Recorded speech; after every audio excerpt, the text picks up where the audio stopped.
Assalamualaikum warahmatullahi wabarakatuh.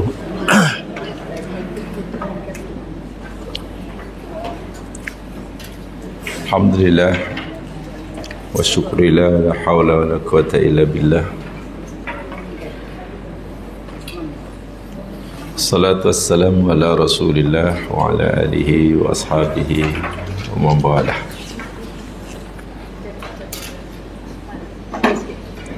Raditu billahi rabba, bil islami dina, wa bi muhammadin nabiyya wa rasulah.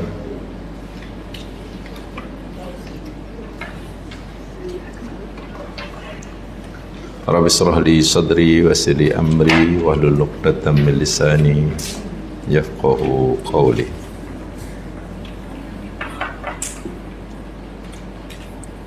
Allahumma ij'al khaira a'malina awakhirahu waj'al khaira a'malina khawatimahu waj'al khaira ayyamina yawma nalqak. Amin ya rabbal alamin.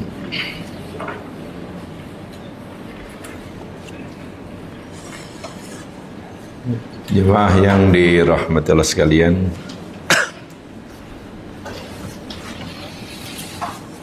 dengan mengucapkan bismillahirrahmanirrahim dan mengikhlaskan niat kita masing-masing, kita akan teruskan siri kajian kita Suratul Furqan, dan kita masih bicara tentang sifat-sifat hamba-hamba Allah yang sentiasa dilimpahi rahmat oleh Allah. 12 sifat semuanya.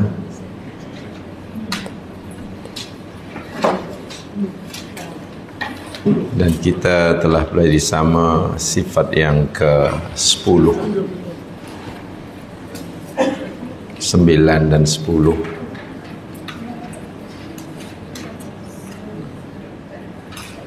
Ibadur Rahman, yakni orang yang mengelak, berusaha untuk mengelak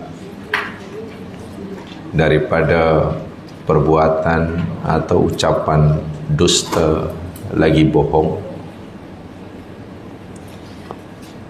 atau kalau mereka diambil keterangannya sebagai saksi bagi satu-satu kes umpamanya, mereka tidak akan memberikan keterangan dan kesaksian yang dusta lagi bohong. Sebab apabila keterangan yang diberikan oleh seorang saksi dalam satu-satu kes itu tidak betul, maka keadilan pasti tidak dapat ditegakkan. Kezaliman pasti bermaharajalela. Yang 10-nya, yang ke-10, mereka sentiasa mengelak daripada melakukan atau barangkali melibatkan, sekadar melibatkan dalam perkara-perkara yang lagha, yang tidak memberi apa-apa manfaat. Sehingga ibadur Rahman, yakni orang yang sentiasa setiap saat dalam hidupnya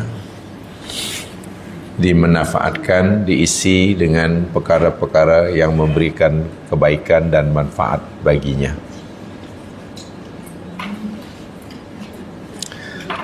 Karena mereka sedar bahawa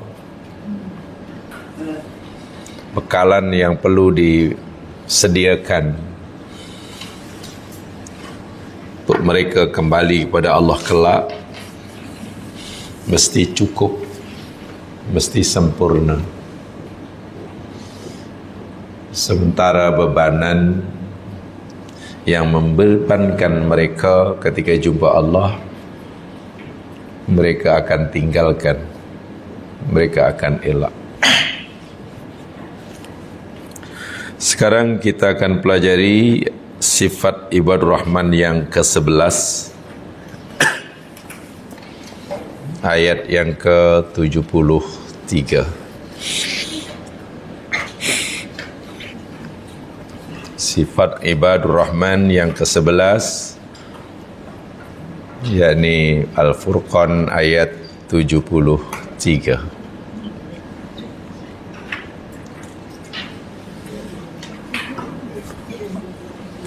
A'udzu billahi minasy syaithanir rajim.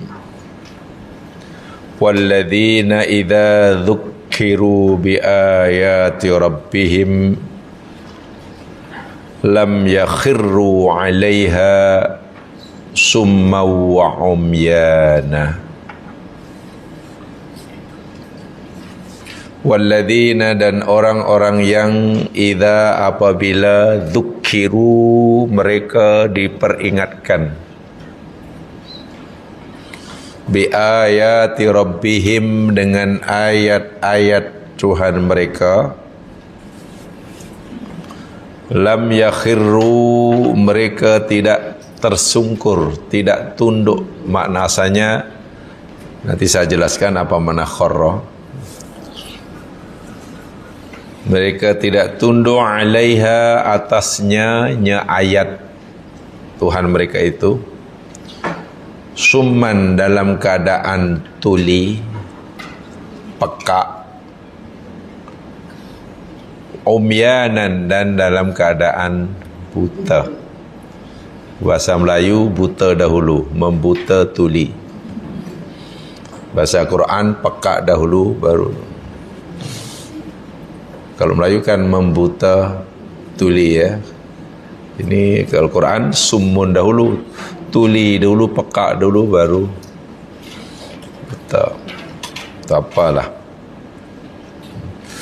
Ada yang lebih dahsyat, bahkan bukan hanya setakat membuta tuli, membabi buta. Itu Allahu Akbar. Membabi buta dan memekak badak. Alah, itu dah maksimum tu.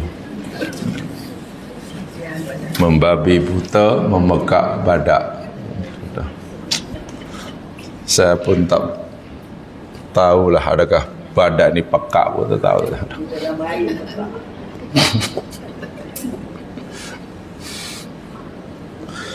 Jamaah sekalian, ini sifat yang ke-11. Sekaligus ayat ini memberitahu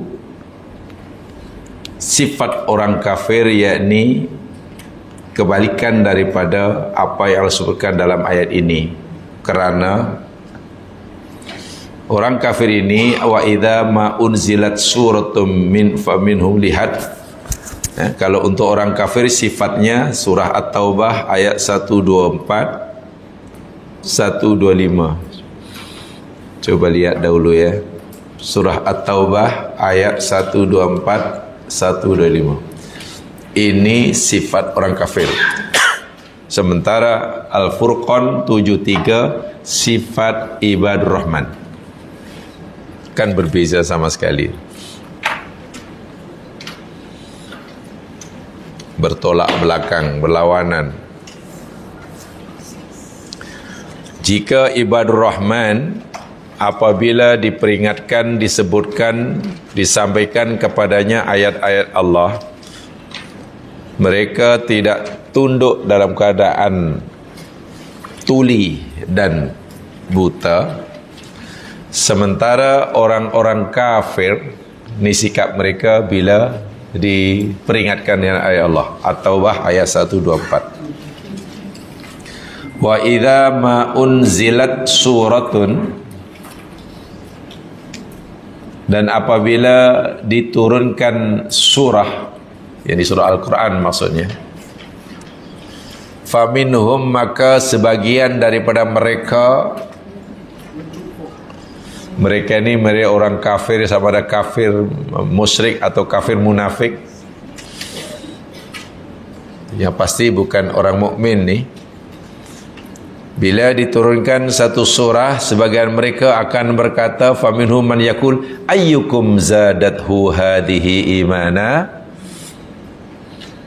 Mereka akan tanya sesama mereka, siapa di antara kamu yang imannya semakin bertambah dengan sebab ayat yang diturunkan ini? Atau ada tak di antara kamu, wahai saudara-saudaraku, yang semakin beriman kepada Muhammad bahwa ia itu seorang nabi dengan ayat yang baru diturunkan? Ini ucapan ejekan ni. Ini ucapan hinaan ni. Maksudnya, ucapan Muhammad yang hanya omong kosong itu bolehkah menyebabkan kamu beriman? Itu orang munafik. Fa'amal ladina amanu, maka adapun orang yang beriman, fazadathum imana. Jika orang tu dah ada iman dalam hatinya, bila turun ayat atau surah ataupun apa sajalah datang kepada Allah, iman mereka semakin bertambah. Wahum yastabshirun, dan mereka bergembira dengan ayat baru, peraturan baru, gembira. Itu tanda orang mukmin menyambut peringatan Allah tu penuh dengan kegembiraan dan imannya makin bertambah. Sementara si munafik atau si kafir malah mengejek. Dengan apa yang disampaikan oleh Muhammad tu kamu percaya ke? Macam tu. Takkan macam itu pun percaya. Wal'iyadzubillah. Wa ammal ladina fi qulubihim marad, maka adapun orang yang di dalam hati mereka ada penyakit. Ini penyakit rohani ini ya.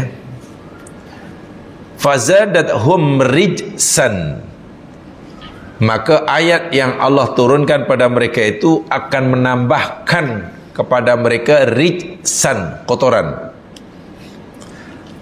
Bagi mereka yang hatinya ada penyakit, ada kotoran, dengan setiap kali ayat turun, ayat itu akan menambahkan kotoran dalam hati mereka. Jadi makin sakit, makin kufur.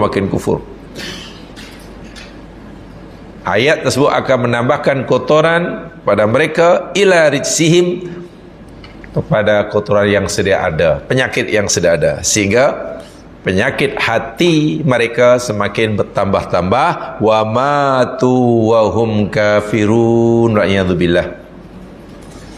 Dan mereka mati dalam keadaan sebagai orang kafir, wa'iyadzubillah. Itu bezanya. Jadi untuk menilai iman seseorang ada atau tidak ada, kuat atau tidak kuat, tengok bagaimana sikap orang ini apabila diperingatkan dengan ayat Allah. Semakin bertambahkah imannya, atau malah menjadi ragu, atau malah menentang, bergembirakah atau malah sedih? Diberitahu, kawan, benda ini haram menurut Al-Quran. Iya ke? Takkan macam belum haram. Sedih aku dengar haram. Allah haramkan benda, dia sedih. Itu mana iman tak ada lah tu. Allah wajibkan benda ini, kalau awak tak buat berdosa. Ini yang malas dengar tu. Kalau ikut Islam ni susah tu, susah, langsung tak bebas. Tengok. Jadi menerima ayat Allah sama ada berupa perintah ataupun larangan bukan gembira, tetapi malah apa ya? Ya malah tak gembira dah. Merungu tak puas hati. Kenapa macam ni? Patutlah kita orang Islam tak maju-maju. Semua tak boleh. Ini tak boleh, itu tak boleh. Pasal yang nampak hanya yang tak boleh. Walhal dalam Islam ni banyak yang boleh. Dulu pernah saya berikan kaidah ya. Dalam agama Islam ni masih ada kaidah. Kaidah maknanya, tahu kaidah? Kaedah. Pattern. Pattern maknanya? Pattern maknanya? Kaedah. Baik, dalam agama ni jadi ada satu ya kaedah lah. Bahasa Arab al-qaidah, bahasa Arab kaedah. Dalam bab ibadah, ibadah maknanya hubungan kita ya Allah Subhanahu wa taala, yang biasanya ya lebih banyak dalam aspek ritual lah. Ya. Dan ada juga dalam Islam namanya al-muamalah. Muamalah yakni hubungan sesama kita, ya sehari-hari lah, sehari-hari. Dalam bab ibadah ini, al aslu fil ibadah at-tahrim,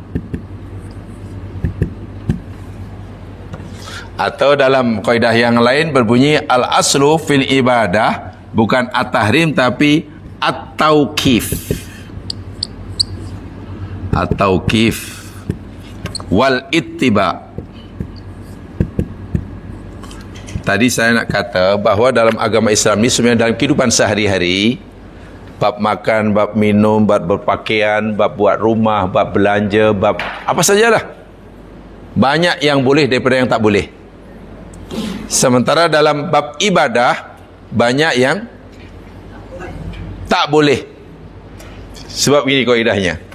Al aslu fil ibadah, hukum asal dalam beribadah, solat ke, puasa ke, zikir ke, wirid ke, berdoa pada Allah, ibadahlah. Hukum asal adalah tahrim, haram. Kita tak boleh buat. Tak boleh buat.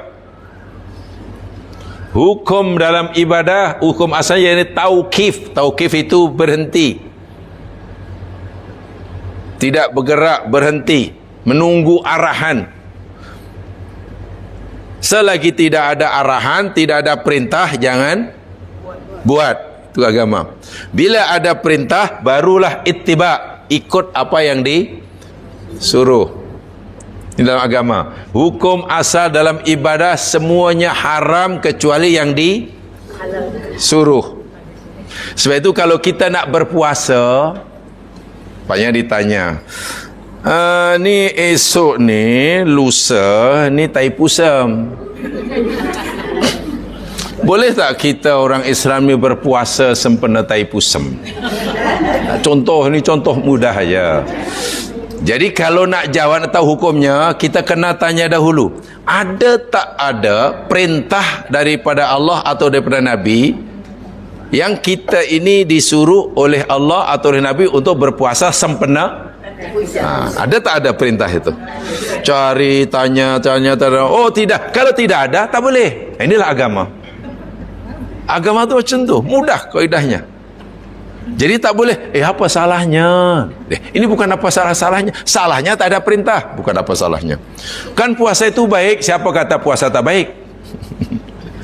Tapi puasa baru dianggap baik, dikira baik jika puasa yang kita lakukan itu ada suruhan, ada arahan, ada perintah. Selagi tidak ada perintah, kembali pada hukum asal. Apa? Haram. Tak boleh. Oh, saya nak solat. Solat bolehkah? Solat bolehlah. Tapi saya nak amalkan solat dengan istiqamah. Solat sempena hari Isnin, solat sempena hari Selasa, solat sempena hari Rabu. Solat apa ke benda ni? Jadi kalau kita nak buat apa-apa amal ibadah, tanyakan dahulu. Ibadah yang kita nak buat, ibadah yang awak nak buat ni, ada ke suruhan dia? Itu pertanyaan dia. Jangan tanya ada ke larangannya. Bukan begitu. Ya? Jadi kalau ada orang buat satu amal ibadah, tanyakan kepadanya, ada tak perintahnya? Orang yang buat itu tak boleh kata, awak larang saya solat ni, ada ke larangan? Bukan ada larangan. Ada atau tidak ada, perintah. Selagi tak ada suruhan, tak ada perintah, taukif tu tunggulah. Tunggu ya. Tak boleh buat maknanya, haram. Dan bila dah dipastikan ada suruhan, baru ittiba. Ittiba maknanya ikut sahaja apa yang disuruh. Kalau begitulah cakupan ruang dia ibadah ni luas ataupun sempit? Kalau itu luas atau sempit bab ibadah? Sempit, karena kita hanya dibenarkan melakukan yang disuruh sahaja. Yang tak disuruh jangan buat. Sama ada surah itu berupa wajib atau surah itu berupa sunnah, itulah yang cerita lah. Faham ya? Adapun yang ini al-aslu fil asya, selain ibadah maksudnya, selain ibadah, ini al-aslu fil asya, biar lebih umum, al-asya. Asya itu sesuatu, maknanya selain ibadah, makan, minum, berpakaian, tidur, berjalan sana, berjalan sini, buat rumah ala apa rumah Minang, ala rumah Bugis, ada rumah Negro, ala negara rumah bola. Mana tahu dia buat rumah macam sarang lebah, bulat dan dalam bilik banyak, dalam bilik banyak. Katakanlah dari segi arkitekturnya lah banyak. Hukum asalnya ni al-ibahah. Ibahah tu maknanya harus, boleh, halal. Katalah kita nak makan sesuatu, makan aja. Apa saja kita boleh makan, jemaah sekalian, selagi tidak ada dalil yang mengharamkannya. Boleh tak saya makan ini apa ni? Ini apa namanya ni, pokok pisang lah, boleh tak? Tak, contoh yang ekstrim biar jemaah mudah ingat.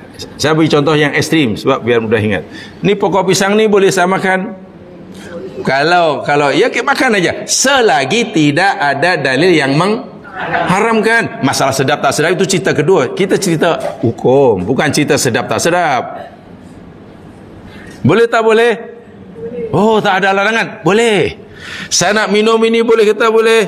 Selagi tidak larangan, boleh. Jadi bila ada orang mengharamkan kita makan suatu makanan atau minum suatu minuman atau memakai suatu pakaian, ya, bila ada orang melarang, tanyakan kepadanya, awak larang saya makan ini, awak larang saya minum ini, awak larang saya pakai ini, adakah larangannya? Adakah dalil yang melarangnya? Selagi tidak ada dalil yang melarangnya, kembali pada hukum asal ibahah. Apa tu? Harus. Jadi kalau itu masalah dunia, masalah sehari-hari, makan, minum, pakaian, berjalan-jalan, hukum asal apa? Boleh. Selagi tidak ada dalil yang kalau itu dalam masalah kehidupan sehari-hari, banyak yang boleh atau banyak tak boleh? Banyak yang boleh. Tapi kalau orang tadi, ini haram, semua haram. Ya, awak nak yang haram aja. Iyalah, memang itu haram. Sebab awak nak makan sate kaki pendek, memanglah Pak. Ini sate pendek, ini apa ni, sate kucing. Memanglah yang awak suka tu benda yang haram. Ini tak boleh, ini tak boleh, ini tak boleh. Maksudnya awak nak makan kaki pendek, kucing.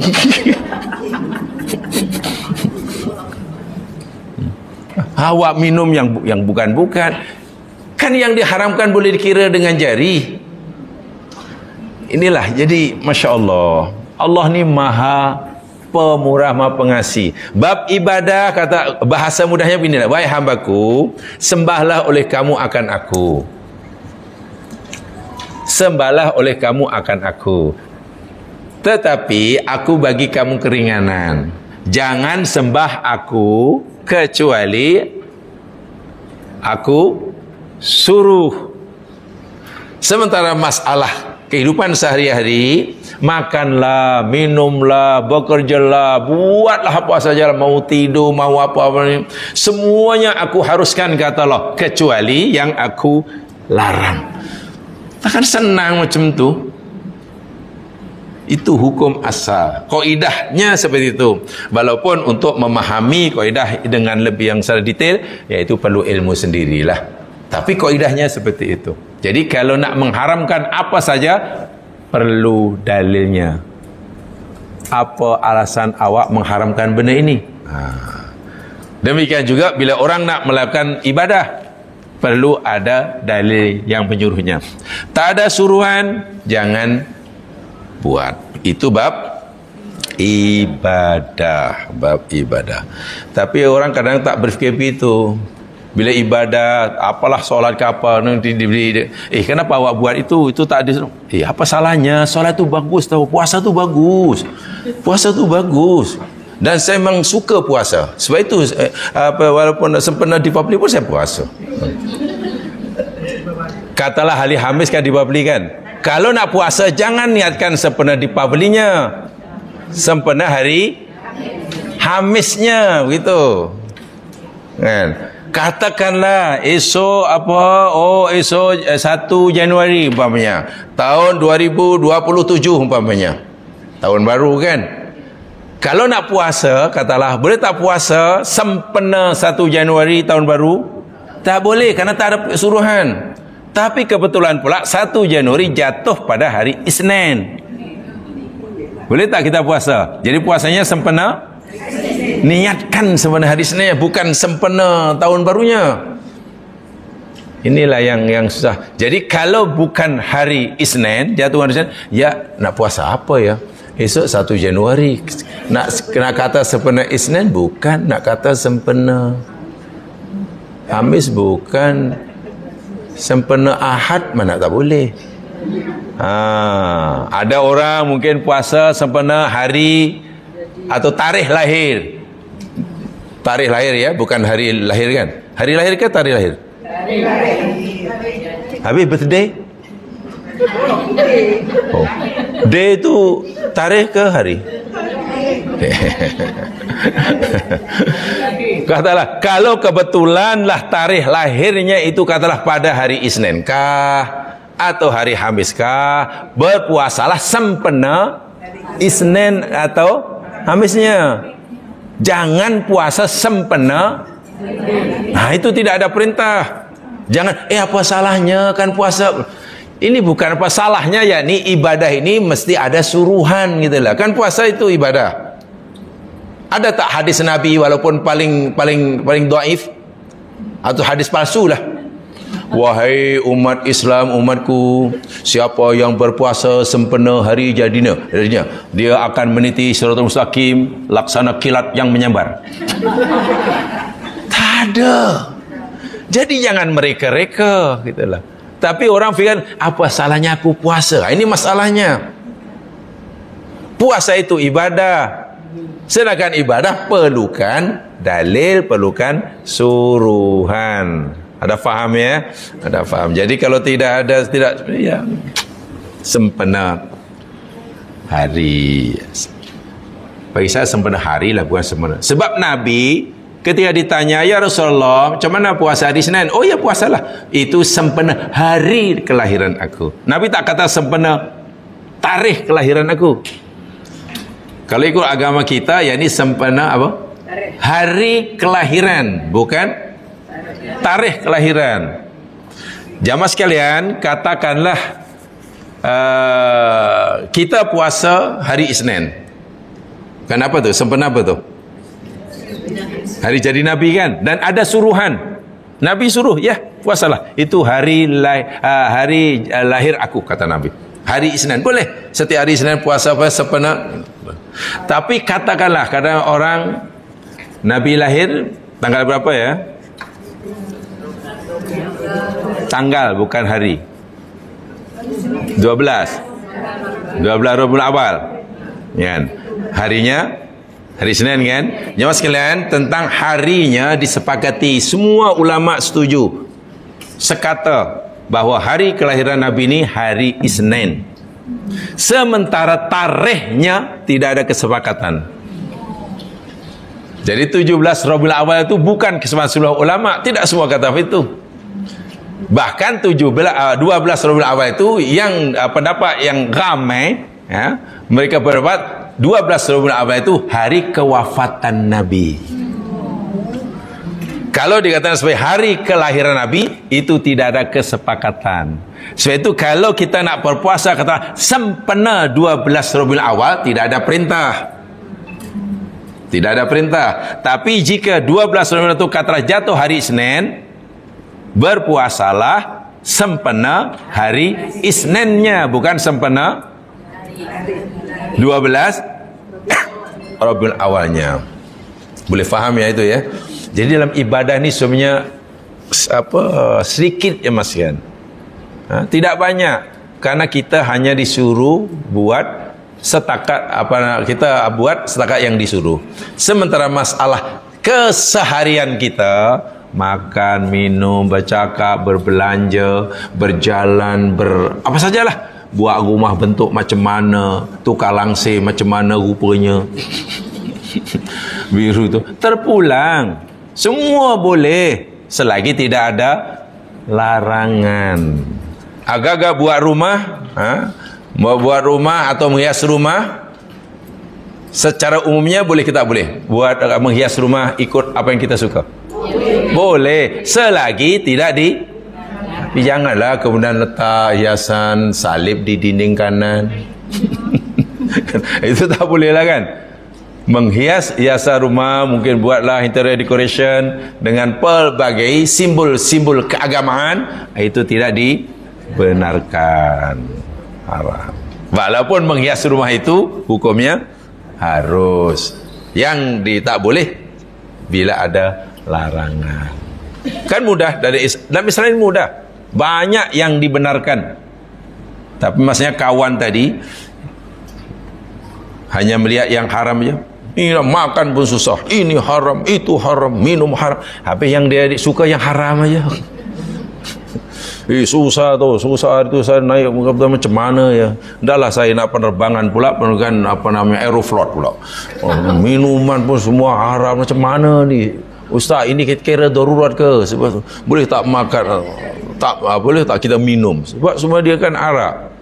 Makanan dia pun dalam penerbangan Aeroflot tu tah daging apa, tapi nampaknya sedap pula. Tapi itu kira boleh, kita darurat ke tidak? Darurat apakah benda lah. Mineral water tu banyak tu, boleh minta satu baldi tu minum. Buah pun ada. Buah semuanya halal, tak ada yang haram. Tapi iyalah, kalau tidak ni saya lapar. Lapar bukan darurat.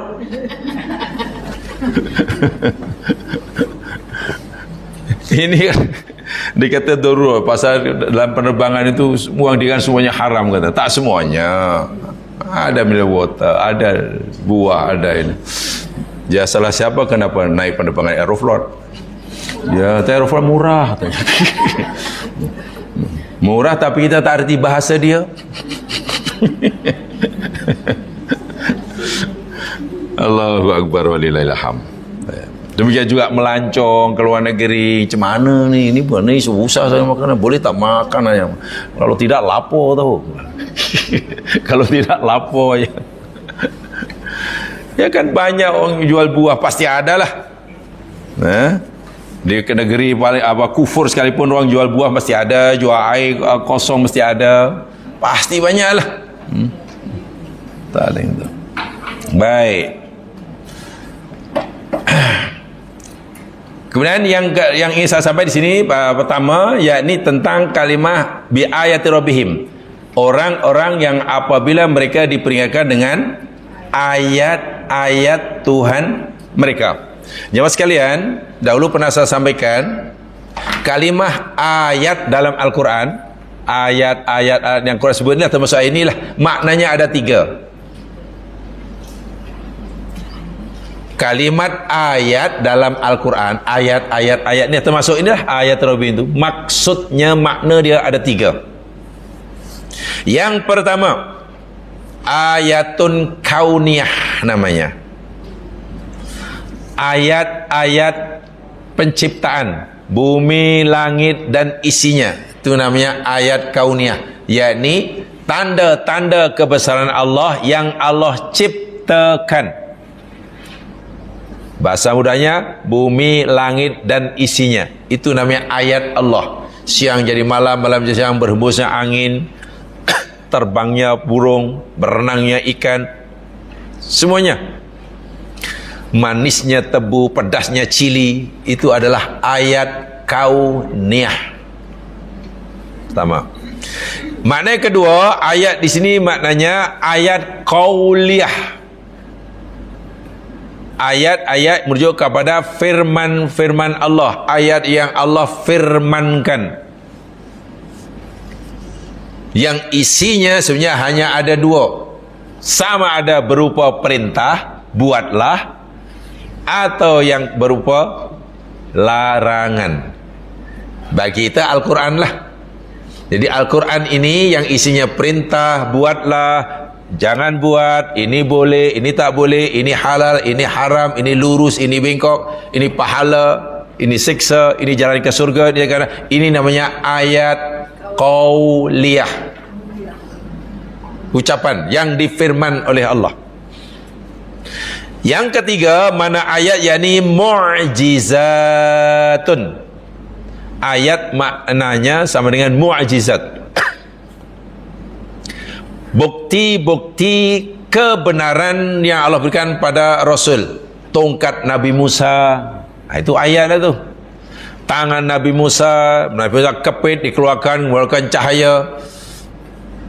Jadi Nabi Musa ni zaman sekian dia tak perlu pakai torchlight ke mana-mana. Gelap gulita pun cukup pakai tangan. Terang silau dah semua orang.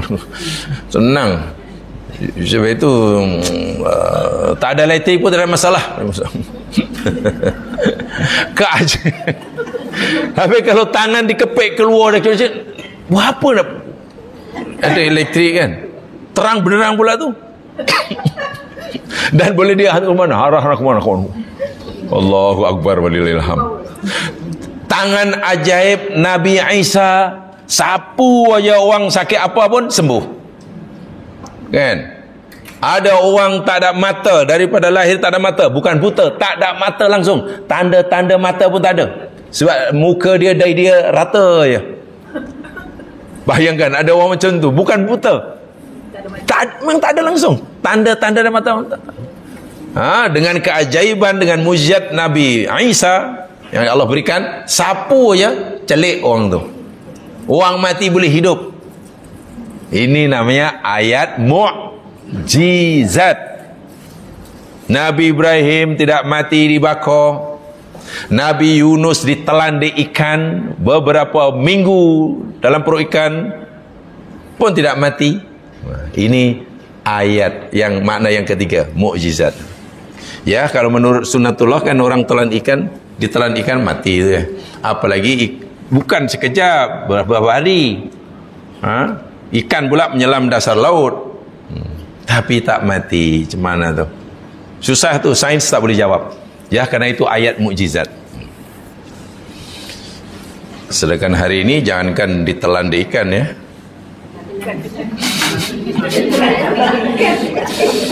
Tertelan kepala ikan pun masuk ICU. Baru tertelan tulang ikan masuk ICU. Kalau tertelan kepalanya, qalu. Jadi dalam ayat ini ciri dan sifat ibadur rahman bila diperingatkan dengan ayat Allah ni, sama ada melihat alam ciptaan Allah, terbitnya matahari, turunnya hujan, kemarau panjang, tumbuhnya pelbagai tumbuh-tumbuhan dengan pelbagai warnanya, rasanya, imannya bertambah. Satu, bila baca ayat Al-Quran, baca perintah dan larangannya, amarannya, janjinya, iman bertambah. Melihat, mengkaji mukjizat-mukjizat yang Allah pernah berikan kepada para utusannya dahulu, imannya bertambah. Itu ciri ibadur rahman. 3 ayat. Jadi bila sebut ayat Allah, jangan kita fahami hanya satu saja, tidak. Ada 3 maknanya. Ya. Bahkan yang ayat yang makna kedua itu, yang pertama itu depan mata tu. Kalau Quran kan mungkin ya seminggu sekali 2 lah. Tengok ayat Quran seminggu atau sekali 2 seminggu lah. Bahkan ada yang tengok Quran tunggu jemputan. Kalau ada yang jemput, tengoklah Quran. Kalau tak ada lah. Tapi ayat yang pertama tu, ayat kauniyah, Masya Allah, celik mata je, depan mata dah ayat kauniyah dah.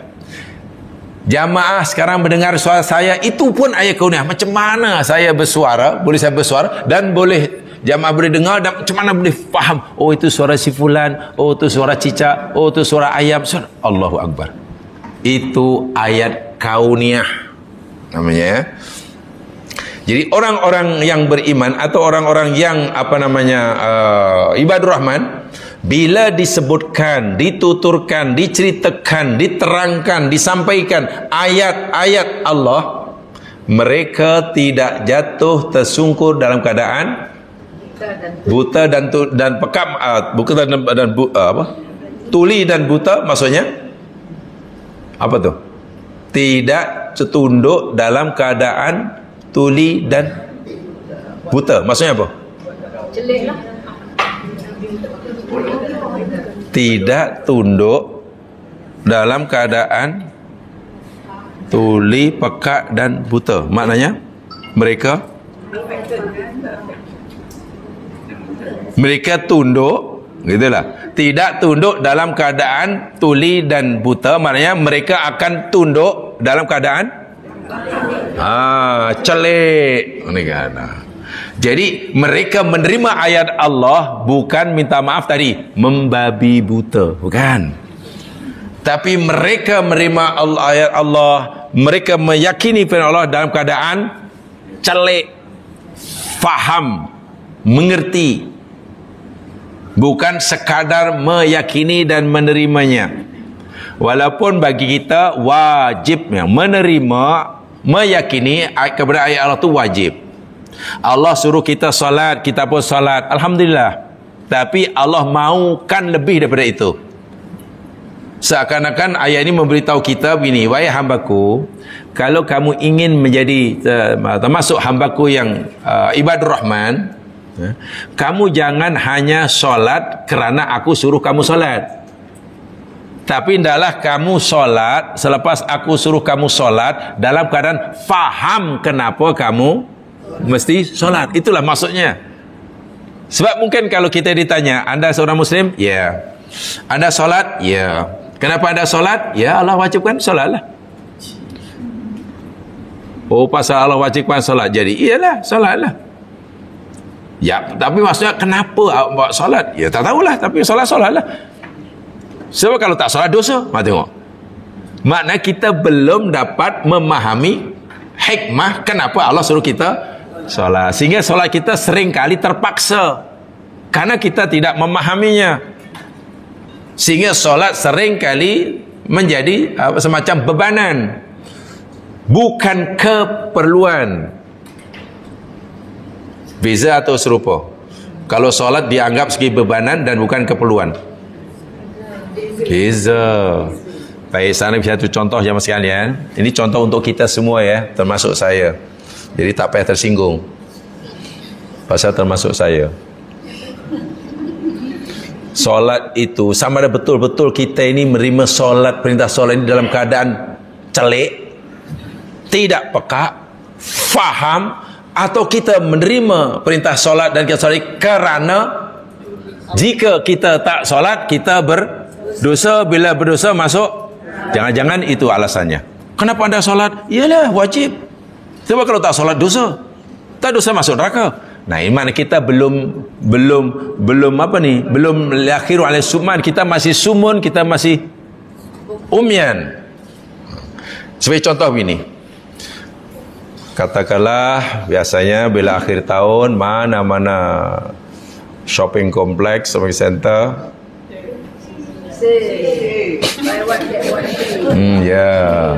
akan melakukan satu promosi yang luar biasa. big sale, beli satu dapat satu, ambil sendiri katanya. Bungkus sendiri, berebut orang.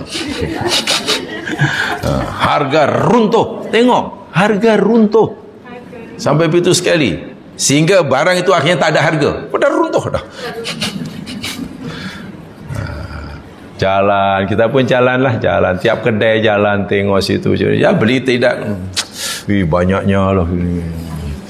Tak terasa lah berjalan-jalan daripada pukul mula buka kedai tadi dan hingga pukul 3 terasa baru 1 jam. Wah, sudah 3 jam. Tengok jam tangan sudah pukul 3.30, 3.40, belum solat zuhur. Gelisah ataupun tenang, relax atau biasa aja. Walaupun belum solat zuhur, walaha sudah 3.40. Gelisah kan? Macam mana ni? Tapi masih banyak kedai yang belum belum lawati. Gelisah akhirnya, macam mana lah? Kita solat dulu lah. Tanya, cik mana cik itu musolah, tempat solat bila saya, sebelah sana solat. Yang kawan tu kebetulan tak solat, mungkin ada halangan, mungkin ada apa. Apa boleh solat ni, banyak lagi tahu, belum lewat ni. Tak payah solat, tak boleh, kena solat. Tak apalah, okey, 15 minit. Lama 15 minit, 10 minit. Tak boleh lah 10 minit, lama. Banyak lagi kita belum pergi. 5 minit lah. Okeylah, 3 minit. Kita pun cepat-cepat ambil air sembahyang. Allah. Bila dah habis solat zuhur, dah habis, lepas itu teruskan lagi lah nak apa? Window shopping tadi. Hati lega ke ataupun lega? Tak lega ataupun lega?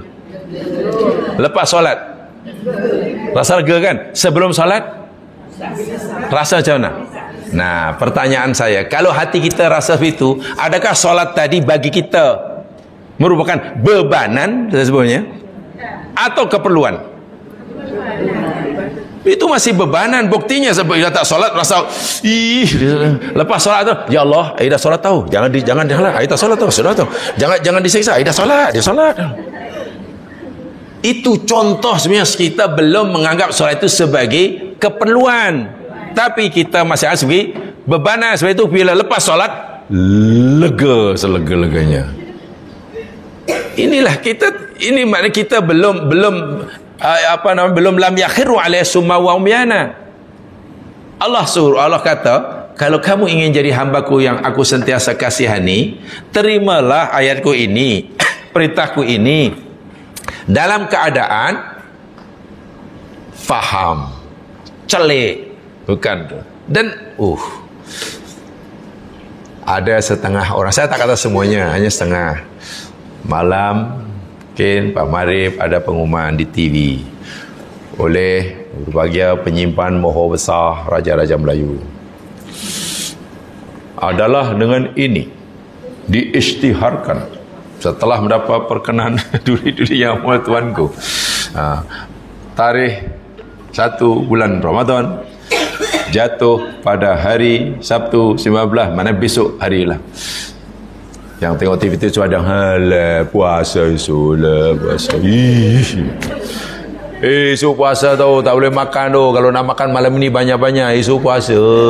Semua je macam ni.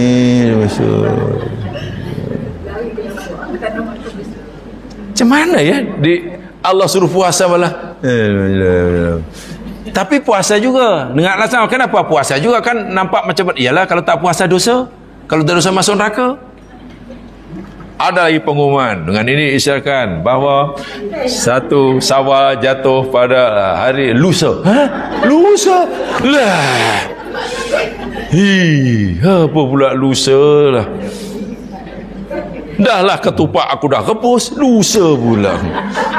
Terpaksa 1 hari. Coba ini peristiwa seperti ini kita jadikan tanda aras. Betul ke perintah Allah seperti puasa, solat ni kita telah menerimanya dengan sebagai keperluan hidup, bukan sebagai bebanan? Jangan-jangan masih menjadi bebanan.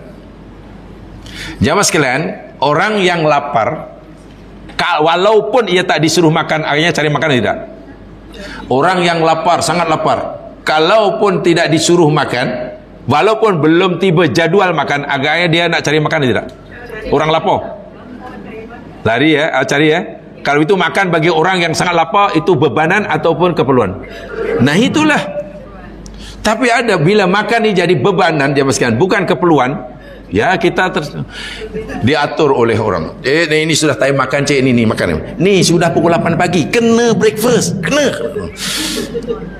Ni pukul 12 kena ni makan ni. Kita pun aduh, saya punya nak makan ni tapi paksa. Makan ikut jadual tu memang berat je Mas Ilan. Bebanan. Saya tu makan yang paling sedap, paling lezat itu lapar. Bila kita lapar, itulah lauk yang terlezat di dunia. Bahkan tak sempatlah nunggu itu. Nasinya ambil di sini, lauknya di sana, minumnya di sana. Tak perlu menunggu apa? Dihidang. Lapar kan? Lapar.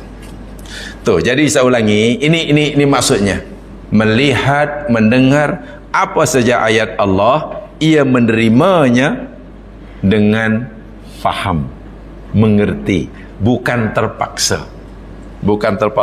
Faham kenapa ya solat, kenapa ya. Sebab ini jamaah sekalian ya, semua perintah daripada Allah Subhanahu Wa Taala yang wajib kita lakukan itu demi kebaikan kita.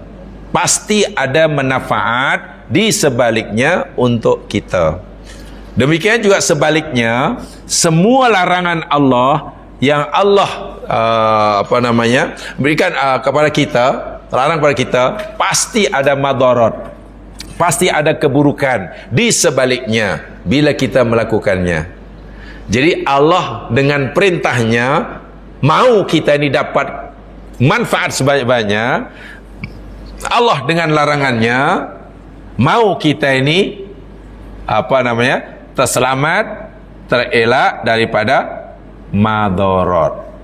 Kalau kita nampak itu, kalau kita nampak manfaat di sebalik perintah, kalau kita nampak madarat di sebalik larangan, insya-Allah belum disuruh pun akan buat. Bahkan bila tidak buat merasa rugi karena tahu manfaat di sebaliknya.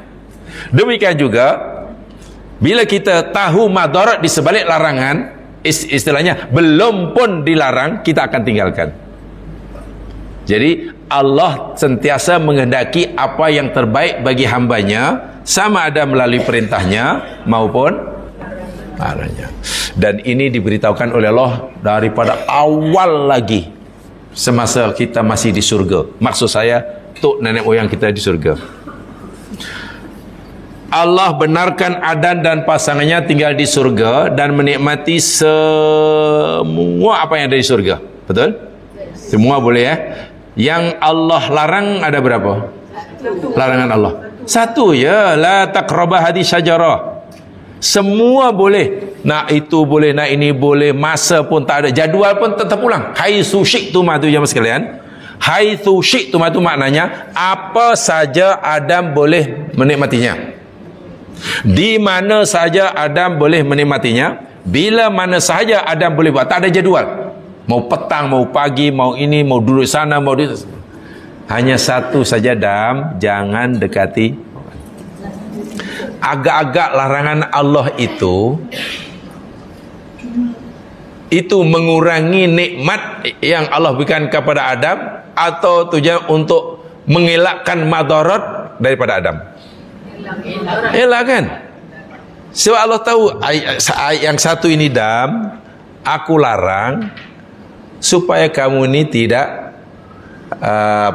tertimpa madarat dan keburukan. Betul kan? Setelah Adam, mungkin karena Adam ni terpedaya oleh iblis, kan? Dibujuk oleh iblis, mungkin dia fikir semua boleh, itu boleh, itu kenapa satu boleh? Ini namanya menyekat kebebasan. Wah, menyekat kebebasan, merasa tidak bebas. Setelah Adam melanggar karena terpedaya dengan rayuan iblis, apa yang berlaku? Pertama, Allah ada hukuman Allah pada Adam. Pertama, terdedah auratnya. Kedua, seluruh nikmat Allah dalam surga Allah tak lagi benarkan. Betul kan? Tak Allah benarkan. Dah dua madaratnya. Ketiga, malaikat yang sebelumnya respect kepada Adam, kan Adam lebih mulia, menjadi bertukar menjadi tak hormat lagi lah, sebab dah. Dan yang paling dahsyat, Adam tidak lagi dibenarkan tinggal syurga. Apa puncanya? Itu manfaat ataupun madarat tu? Apa puncanya? Langgar larangan Allah. Itulah. Sebab itu bila kita mendapat larangan daripada Allah, ya alhamdulillah. Alhamdulillah ya Allah kerana Engkau telah larang ini. Alhamdulillah ya Allah kerana Engkau perintahkan ini. Begitulah maksud ayat ini. Jangan jumpa larangan Allah kata, ya apa pula dilarang. Wah, ini yang paling suka ni. Kalaulah Allah ni halalkan atau kalaulah Allah ni wajibkan mengumpat, seronoknya lah kalau macam ni. Seronoklah kalau mengumpat ni wajib. Jadi kalaulah Allah beri kebebasan hidup ni sebebas-bebasnya, tak ada pantang larang kan. Wa ya'udzubillah. Ya, yang bebas-bebasnya tak ada larangan tu siapa ya? Siapa ya yang hidupnya bebas tak ada larangan apa-apa? Lembu mah. Lembu. Cuba tanya lembu tu. Bumbu, ada tak apa yang Allah haramkan? Tak tahu apa haram tu, tak apa. Yang halal, saya pun tak tahu. Saya tahu saya lapar itu nampak hijau, rumput hijau muda, aku makan dia. Ada ke makruh ke kamu duduk sesuka hati tengah jalan? Tak tahu. Aku pernah duduk dah. Kamu tak rasa bersalah ke lembu? Kamu tiba-tiba baru jumpa sekali terus kahwin macam tu. Lepas kahwin suami kamu lari.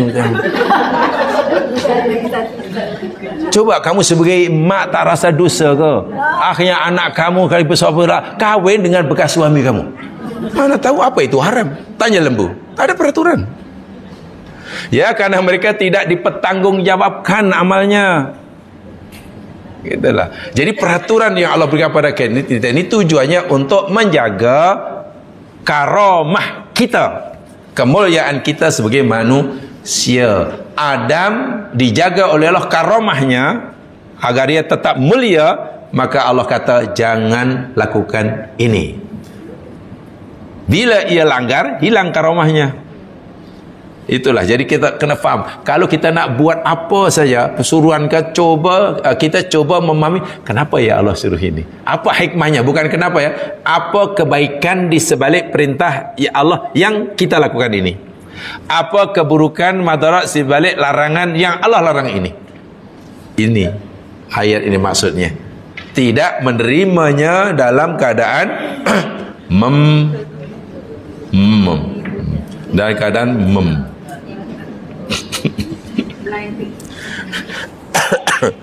membabi buta dan memekak badak. Jangan, itu tidak baik ya, tidak baik. Sumun dan umyun jamnya a'man itu. Tapi yang dimasukkan di sama sekalian, yang dimasukkan sumun, pekak, tuli, atau umyun, buta, itu maknanya hati, bukan telinga sini, bukan telinganya yang tak dengar suara, bukan matanya yang tak nampak benda. Pekak dan buta ini dalam ayat maksudnya yakni hatinya, bukan fizikalnya, tetapi jiwanya, bukan jasadnya. Dan ini dinyata oleh Allah Subhanahu wa taala di dalam ayat yang lainnya. Lihat contohnya firman Allah dalam surah Al-Hajj. Lihat surah Al-Hajj ayat 46.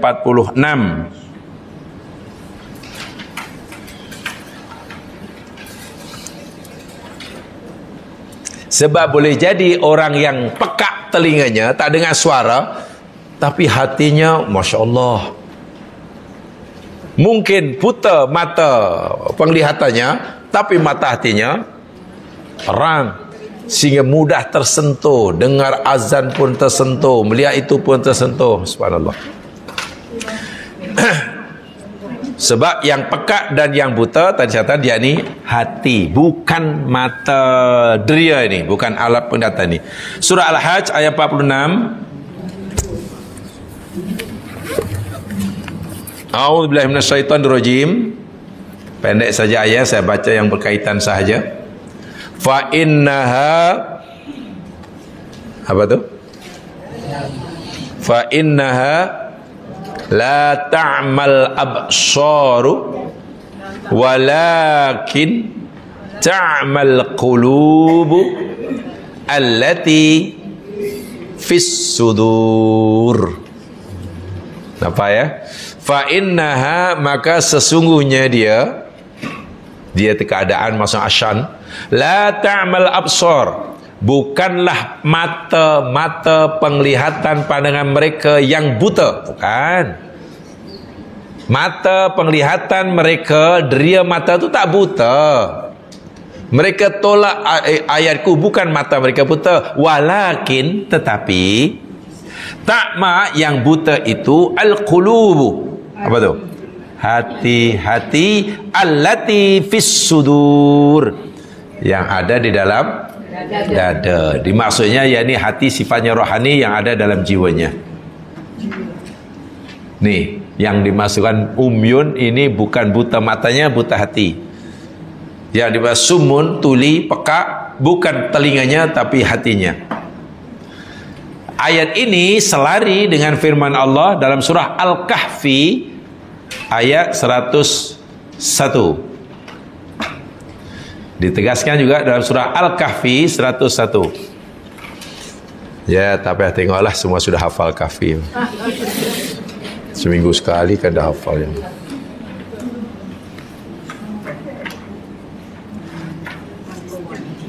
Surah Al-Kahfi ayat 101. Di penghujung ayat itu Allah berfirman, alladzina kanat a'yunuhum fi ghita'in 'an dzikri. Ada ayat itu? Alladzina kanat a'yunuhum fi ghita'in 'an dzikri. Alladzina, yakni orang-orang yang al-kanat adalah ia, a'yunuhum mata-mata mereka, fi ghita'in dalam mana pun ghita', penutup, tertutup an dzikri, daripada peringatanku. Tengok, jadi yang tertutup mata hatinya. Ini bukan ayun di sini, bukan mata kepala ya, mata hati. Jadi hatinya, mata hanya terhalang sehingga tidak nampak peringatan Allah. Maksudnya tidak dapat memahami. Walaupun mungkin mendengar ayat Quran dibacakan, walaupun matanya mungkin boleh melihat tumbuh-tumbuhan berbagai macam jenisnya, tapi karena hatinya buta dan peka, apa yang dilihat oleh mata kepalanya, apa yang didengar oleh telinga pendengarannya, tidak langsung memberikan manfaat kepada baginya. Wa'iyadzubillah. Jadi karena mereka hanya, macam mana ya orang seperti ini yang dulu pernah kita pelajari. Minta maaf ya, ini kalau bahasa Al-Quran, ulaika kal an'am, mereka itu seperti binatang ternakan, balhum adal, bahkan mereka lebih sesat. Ya, apa tidaknya ada mata mereka tidak melihat, ada telinga, ada hati tak mau berfikir. Kau begitu, macam binatang yang macam lembu lah. Lembu ada mata, dan mata lembu tu melihat, dia masih nampak, ada nampak lori lalu, nampak. Nak sebang jalan tengok ada lori, dia nampak lori tu, tapi tak fikir nak lori tu laju, nak bang itu. Nanti bila aku nak seberani sempat tak lepas ya. Kalau tak sempat lori melanggar aku, habis yatim piatu anakku. Itu tak terfikir oleh lembu. Dia nak jalan-jalan lah. Terpaksa lori itu berhenti. Tengok, mana fikir? Bukan tak nampak, bukan tak dengar, dia dengar dia. Tapi tak faham apa maksud apa tadi, suara tadi. Itu maknanya yang pekak bukan telinganya, yang buta bukan matanya, tapi hatinya. Hatinya. Waliyadzubillah. Ini penyakit yang paling kronik ya, paling kronik. Sebab apa? Kalau orang hanya buta matanya jemaah sekalian, tidak mengapa, tidak berdosa. Dan orang yang buta matanya tidak masuk neraka karena butanya. Abdullah bin Ummi Maktum sahabat Nabi itu ahli surga. Hidupnya buta. Tapi kalau buta hatinya pasti neraka. Buta hati pasti neraka. Buta mata belum tentu masuk neraka, ya. Kan itu hanya cacat fizikalnya. Baik, itu maksud ayat ini. Dan siapa yang buta di dunia, macam mana di akhirat? Kalau di dunia buta, di akhirat jelek. Nah, ini buta hati. Orang yang buta hatinya di dunia, orang yang pekak hatinya di dunia, di akhirat macam mana agaknya? Maknanya buta juga atau jadi celik atau lebih buta? Atau lebih buta. Ini hati ya, bukan mata, bukan mata. Ya, kalau zaman nak tahu jawapannya, baca surah Al-Isra. Anda bertanya, Quran menjawab. Baca surah Al-Isra ayat 72. Itu jawabannya. Al-Isra 72.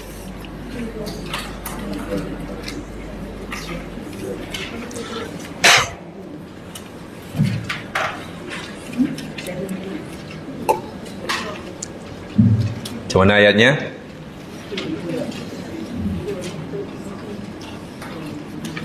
Tolong bacakan. Wa man kana fi hadhihi a'ma fa huwa fil akhirati a'ma wa adall sabila. Waman, dan siapa sahaja kan adalah ia fi hadhihi a'ma, di dunia ini buta. Siapa saja yang di dunia ini buta hatinya, fahuwa, maka dia fil akhirah, di akhirat a'ma, lebih buta, wa adall, lebih sesat, sabila. Masya Allah. Jadi orang ni bukan di akhir ini, jamaah sekalian, bukan hanya tersiksa jasadnya dibakar, tapi juga tersiksa jiwanya. Buta di akhirat ini merupakan salah satu siksa Allah di akhirat. Waliyadzubillah. Buta jalan, sesat jalan. Sedangkan jalan yang benar di dunia dan di akhirat ini sama. Kalau di dunia namanya Shiratal Mustaqim, jalan untuk mencari keridhaan Allah. Di akhirat pun ada Shiratal Mustaqim, jalan menuju surga. Jika di dunia buta terhadap jalan Shiratal Mustaqim, jalan yang benar, maka di akhirat mereka pun buta terhadap jalan menuju surga. Jadi depan matanya hanya jalan neraka ya. Waliyadzubillah tsumma na'udzubillah. Baik, itu yang ke-11. Sekarang sifat ibadur rahman yang terakhir, 12. Sebagai penutup, sifat yang ke-12, ayat 74. Ia merupakan doa yang saya yakin semua kita dah istiqamah, konsisten mengamalkannya. Walladzina yaquluna rabbana hab lana min azwajina wa dzurriyyatina qurrata a'yun waj'alna lil muttaqina imama. Ini yang ke-12.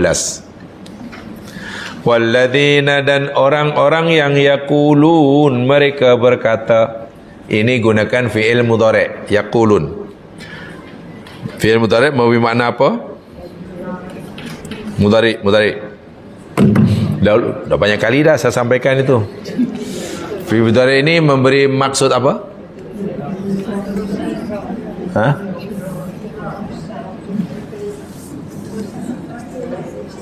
Istimrar wa al-istimrar wa ya al-istimrar wa ya itu.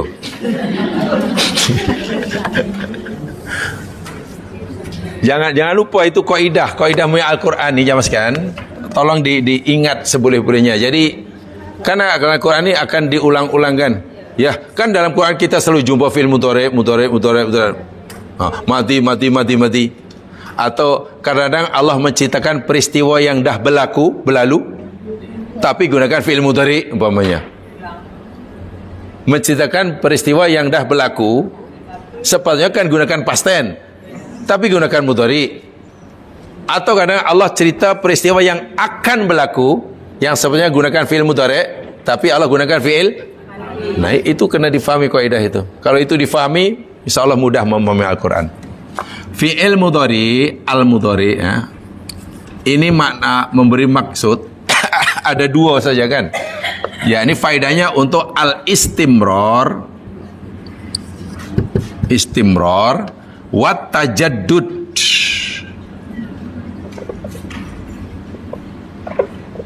Wa tajaddudu. Istimraru wa tajaddudu. Istimrar itu membawa makna berterusan, terus menerus. Yang kedua tajaddud. Tajaddud maknanya baharu. Baru itu maknanya apa? Maknanya kalau perbuatan terus menerus, apa yang dilakukan selepasnya lebih baik dari sebelumnya. Lebih baik macam tu. Contoh, kalau saya kata yusallil mu'minun al-faridah, katalah orang mukmin solat fardu. Orang mukmin mengerjakan solat fardu. Maknanya si mukmin tadi melakukan solat secara berterusan, tak henti-hentilah. Solat, nanti subuh solat lagi, solat duhur solat lagi, asar solat lagi. Itu makna istimrar. Dan tajaddud maknanya solat subuh yang ia lakukan pagi tadi lebih baik daripada solat isyak yang dilakukan malamnya. Solat zuhur yang dilakukan nanti lebih baik daripada solat subuh yang sebelumnya. Solat asar yang dilakukan selepasnya lebih baik. Itu namanya tajaddud. Jadi bukan sama ya. Katalah yaqraun, haula'i yaqraunal Quran. Oh, orang-orang itu depa tu yang itu dia baca Quran. Yaqraunal Quran. Maknanya ia membacanya selalu. Baca selalu. Ya, mungkin hari ini baca, esok baca, begitulah. Bukan apa ni baca non stop selama seminggu, lalu cuti 7 tahun. Bukan. 7 tahun. Berterusan. Bukan hanya baca hari-hari bulan Ramadan, tapi Syawal hingga Saban renti. Itu bukan yaqraun. Bacanya berterusan, dan cara membaca selepasnya lebih baik dari sebelumnya. Katalah pagi baca Quran, malam baca Quran. Kualiti bacaan Quran yang dilakukan malam hari lebih baik daripada yang pagi hari. Baca Quran hari ini lebih baik kualitinya daripada semalam. Jadi sentiasa meningkat. Mungkin mula-mula meningkat dari segi bacaan makhrajnya, mungkin. Asalnya makhraj tak betul menjadi betul. Tak boleh bezakan antara huruf. Semua sama je huruf. Akhirnya dah pandai, makhraj pun dah betul. Tajwidnya betul. Sudah mulai memahaminya, makin meningkat. Itu namanya tajaddud. Ya, tajaddud. Jadi menunjukkan kualiti amalan itu semakin tambah. Begitulah. Tak boleh sama. Doa demikian juga. So ayat ini waladina yaqulun, mereka berkata, mana berdoa kan? Kan ini doa. Jadi doa orang-orang ibadur rahman ini walaupun doanya sama, Rabbana atina fid dunya hasanah umpamanya. Itu yang dibaca pagi tadi, itu yang dibaca minggu lepas umpamanya. Hari ini pun baca lagi, esok baca lagi. Tapi kualiti doa yang ia baca Rabbana atina fid dunya hasanah walaupun sama dengan yang dibaca minggu lepas, makin meningkat. Mungkin minggu lepas tak tahu maknanya, hari ini sudah mulai memahayati maknanya, sudah mulai mengerti apa tujuannya. Dan kalau minggu lepas mungkin berdoa sambil ya Rabbana atina fid dunya hasanah, siapalah kau ni Rabbana atina fid dunya hasanah, Rabbana atina fid dunya hasanah lah kata. Mungkin sambil main handphone, mungkin sambil Rabbana atina wa fil akhirati wa qina adzabannar. Minggu selepasnya sudah makin khusyuk, minggu selepasnya sudah makin merasa dirinya lemah, serta bukan makin itu namanya tajaddud. Hebat ya, hebat ni jamaah sekalian. Coba kalau jamaah sebagai majikan dan punya pekerja, punya staf yang punya mentaliti fi'il mudhari', dipanggil fi'il mudhari' mentality. Hari itu budak ini baru kerja, rajin dah, hari-hari memang istiqomah datang siang kerja, dan makin meningkat kualiti kerja dia. Makin semangat. Wah, pasti seronok lah majikan. Itu dalam bahasa Arab hanya ada dalam fi'il mudhari'. Jadi tak boleh sama. Tak boleh, hidup ni tak boleh macam tu. Apalagi menurun. Lagi tak boleh lah. Bak kata pepatah Arab, ini bukan hadis Nabi ya. Siapa yang hari ini sama dengan yang semalam, orang yang merugi. Siapa yang hari ini lebih baik dari yang semalam, orang yang beruntung dan berjaya. Sesiapa yang hari ini lebih buruk dari yang semalam, itu orang yang apa namanya tu? makin teruk itu mana orang yang dalam bahasa Arabnya kalau di Melayukan agak kasar ya. Sebab bahasanya dipanggil syaqi. Kalau bahasa Melayunya agak kasar. Tapi minta maaf untuk mereka orang Melaka tak kasar lah. Cilaka. Ya, tak kasar kan, itulah biasa kalau di Melaka biasa. Saya dah biasa dengar tu. Kalau bawah sikit celaka. Kalau mubalaghah cilaka. Jadi orang-orang ini jamaah sekalian terus menerus memohon pada Allah. Ini doanya, Rabbana habalana min azwajina wa dhurriyyatina qurrata a'yun waj'alna lil muttaqina imama. Wahai Tuhan kami, anugerahkan oleh-Mu bagi kami ya Allah daripada pasangan-pasangan hidup kami. Kalau yang baca ini suami maknanya isteri, kalau baca isteri maknanya suami. Azwaj ini jangan diartikan isteri-isteri ya. Kalau min azwajina daripada isteri kami, maknanya yang boleh baca ayat ini dua ini hanya suami. Isteri jangan baca. Azwaj itu mana pasangan. Jadi jika yang baca suami, maksud azwaj ini istrinya lah. Kalau yang baca isteri, azwaj itu suaminya lah. Itu maksudnya. Ya Allah, anugerahkan oleh-Mu bagi kami ya Allah daripada pasangan-pasangan hidup kami satu, dan juga daripada zuriat anak cucu keturunan kami ya Allah qurrata ayun. Ya, penyejuk apa? Hati ya. Tak apalah, nanti ada penjelasan ni. Penyejuk mata. Penyejuk mata memandang gitu ya. Ya. Jadi mata memandang sejuk. Bukan mata memandang memerah. Tak apa, nanti ada. Sebab dalam Quran dia masukkan kalimah qurratu a'yun itu disebut 2 kali saja. Di dalam Al-Quran kalimah qurratu a'yun sebut 2 kali. Walaupun ada ayat lain bukan qurratu tapi Qurratu aini itu adalah, Qurri aini itu ada, tapi maksudnya Qurratu ayun,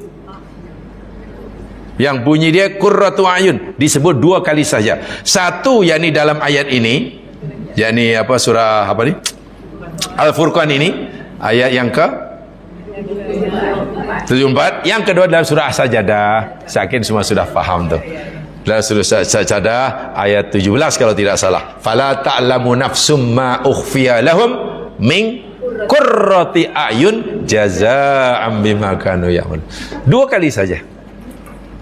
Hanya yang ini qurratu ayun dalam surah apa ni kaitannya dengan doa kita di sini di dunia. Pasangan hidup, dzurriat. Sementara qurratu ayun dalam surah As-Sajdah ayat 17 itu di surga. Jadi maknanya macam mana nanti kita akan uraikan insyaallah. Waj'alna lil muttaqina imama.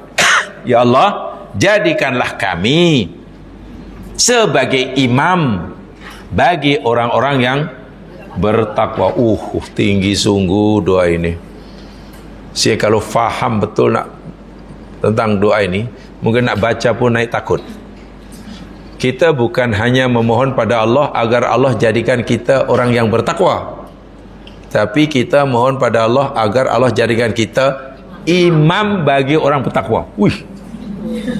Bukan orang yang bertakwa, jadi imamnya. Rasanya ya Allah macam besar sangat yang aku minta tengok. Macam tak ada tokoh, tengok muka pun tak apa. Jamaah sekalian, doa ini yakni doa yang paling lengkap. Ya, betul. Doa ini doa yang sangat-sangat lengkap. Pertama yakni doa untuk diri sendiri, jelas. Untuk diri sendiri. Waj'alna lil muttaqina imama. Itu untuk diri sendiri kan.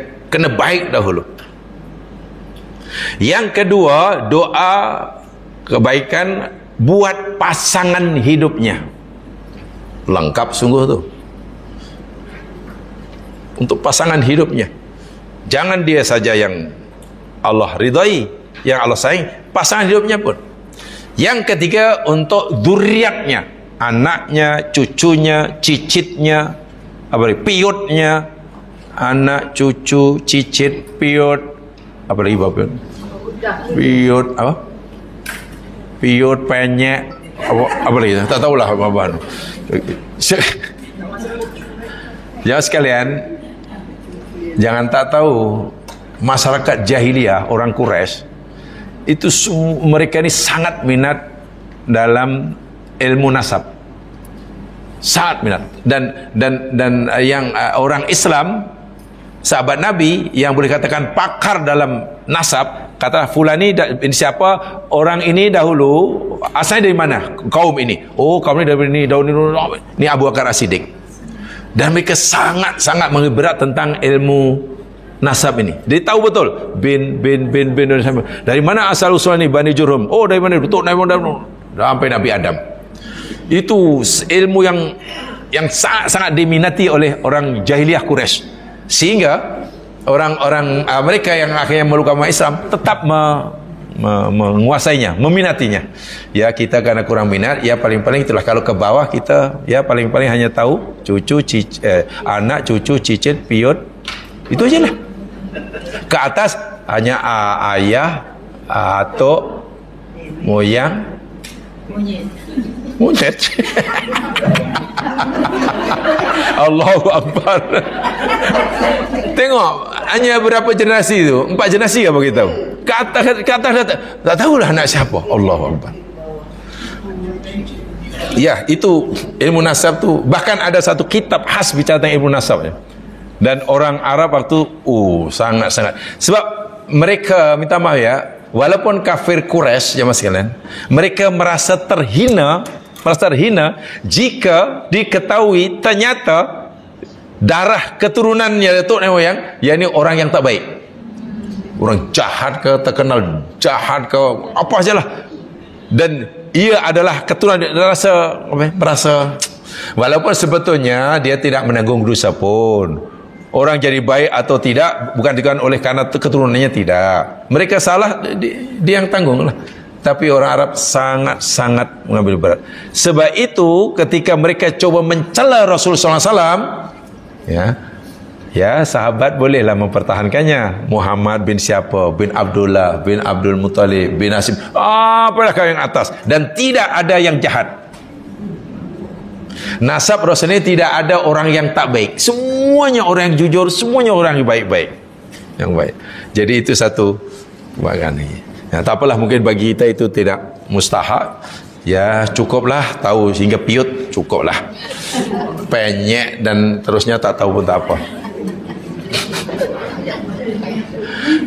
Tengok tak lengkap macam mana. Kita mohon kepada Allah untuk kepentingan kita, okey? Yakni agar Allah bagi kita keluarga, sama ada pasangan hidup atau anak cucu yang menyejukkan mata memandang. Itu kan untuk kita. Kedua, tentu kita mohon agar pasangan hidup kita yang menyejukkan mata pasangannya memandang. Yang ketiga yang diminta, agar anak cucu zuriat yang belum lahir pun dipohonkan pada Allah Subhanahu Wa Taala agar mereka pun jadi qurratu ayun. Dan yang keempat itu tadi, ij'al muttaqina imama tu. Hendaklah ia dijadikan pemimpin bagi semua orang yang kan lengkap ini. Mohon kebaikan untuk dirinya sendiri, untuk pasangan hidupnya, untuk keluarganya, anak pinaknya, dan juga untuk, sebab itu dijadikan penutup dari sifat yang ke-12. Urainya nanti insyaAllah, tapi saya yakin jamaah telah membaca, mengamalkan ini. Rabbana hablana min azwajina wa dzurriyyatina qurrata ayun waj'alna muttaqina. Ingat, dalam 12 sifat ibadur Rahman ada 2 doa. Ada 2 doa kan? Ini doa yang kedua. Doa yang pertama macam mana?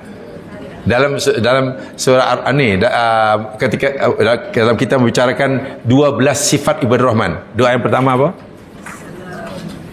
Doa yang pertama, alahai sifat keompek mah. Sifat yang keempat, empat. Yang keempat. Rabbana srif anna azab jahannam inna azabaha kana gharama. Ada? Kan ibadur Rahman tu, wa ibadur Rahman alladzina yamsuna fil ardi hauna, nomor 1. Wa idza khatabal jahiluna qalu salama, nomor 2. Walladzina yabituna rabbihim sujada wa qiyama, 3. Keempat, Rabbana srif anna adzab jahannam inna adzabaha kana gharama. Wahai Tuhan kami, palingkanlah ya Allah daripada kami akan siksa Jahannam, karena sesungguhnya siksa Jahannam itu gharama, membinasakan. Inna sa'at mustaqarra wa muqama, dan Jahannam itu yakni seburuk-buruk tempat menetap dan tempat tinggal. Itu doa pertama ibadur Rahman. Ini doa kedua. Jadi semakin tinggi makam seseorang hamba di sisi Allah, rupa-rupanya semakin rajin berdoa. Kalau doa pertama yakni agar Allah mohon pada Allah agar Allah jauhkan dia, selamatkan dia daripada siksa Jahannam nanti di akhirat. Doa yang kedua ini mereka mohon agar Allah beri kebaikan pada dirinya, kebaikan pada pasangan hidupnya, kebaikan kepada anak cucunya, kebaikan pada seluruh orang Islam di dunia. Jadi ada kaitan yang sangat erat antara doa yang pertama dengan doa yang kedua. Doa pertama sifat yang keempat, doa yang kedua sifat yang ke-12. Penjelasan tentang ayat ini insyaallah kita akan sampai pada kesempatan yang lain, ya. Tapi yang pentingnya kita amalkan dahulu, dan istiqomah dalam beramal.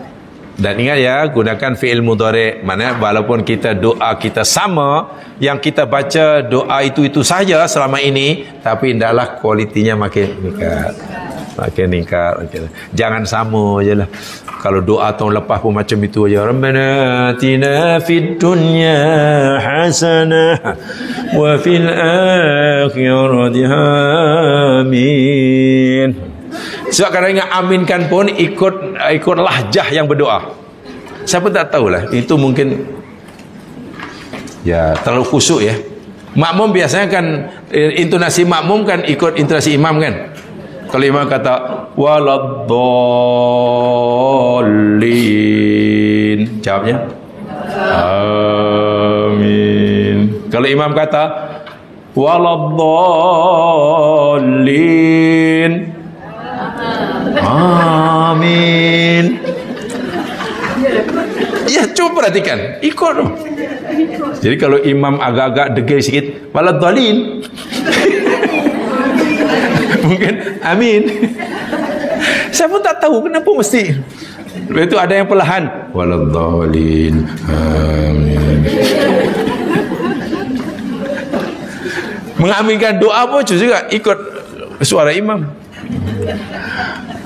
Rabbana hab lana min azwajina, amin, wa dhurriyyatina, amin. Jadi kalau imam baca Rabbana hab lana min, amin. Tak tahulah kenapa.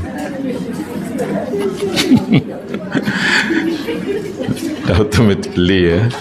Subhanakallahumma bihamdika asyhadu an la ilaha illa anta astaghfiruka wa atubu ilaik.